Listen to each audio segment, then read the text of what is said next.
The Amschwand Sarcoma Cancer Foundation aims to increase awareness of sarcoma and the needs of those affected by it.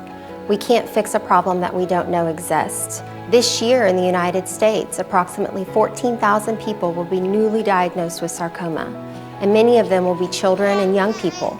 Our son Wyatt was diagnosed with rhabdomyosarcoma in February of 2015. The oncology team at Palmetto Health Richland in South Carolina sent us over here to have a place to stay that we don't have to worry about. If we have any kind of trouble, we call Missy and she takes care of everything. We provide support that's tangible to them.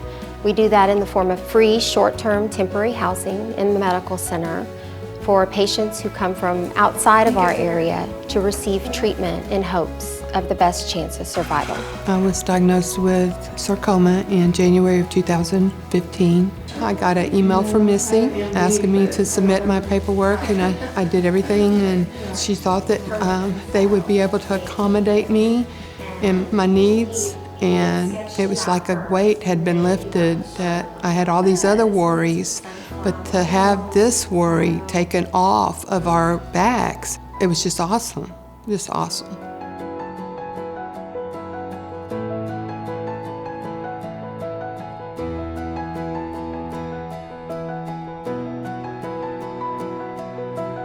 The research that we fund is absolutely critical. In order to change outcomes for patients, we have to have better treatments. Today's patient is receiving virtually the same treatment that they did 3 decades ago, and it's simply unacceptable.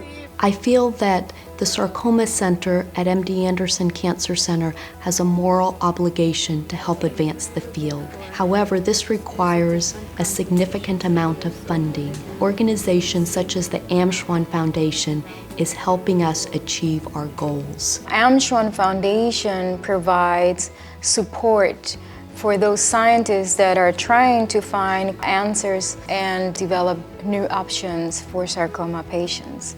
In the future, we will not be giving the same drugs that we are providing patients, but we'll be tailoring the treatment based on the individual and the specific histology. When my dad was 27 years old, he was diagnosed with Hodgkin's lymphoma, stage 2. And the only way that they treated Hodgkin's lymphoma back then was massive doses of radiation. And so in 2013, he was diagnosed with radiation-induced sarcoma. The first time my dad was diagnosed with cancer, my mom and my dad both asked why. But they saw through that journey that their relationship with each other grew stronger, and they learned what it really means to love someone and to stay by them till death do us part. This time, they're not asking God, why does my dad have cancer, or why do I have cancer? Because we're seeing the impact that this can make on the world. We're able to look at the people in the hospital around us whose eyes are downcast and who have no hope, and to smile at those people and to encourage them and to say, it's gonna be okay, you're gonna get through this. There's a sense of urgency at the Amschwand Sarcoma Cancer Foundation.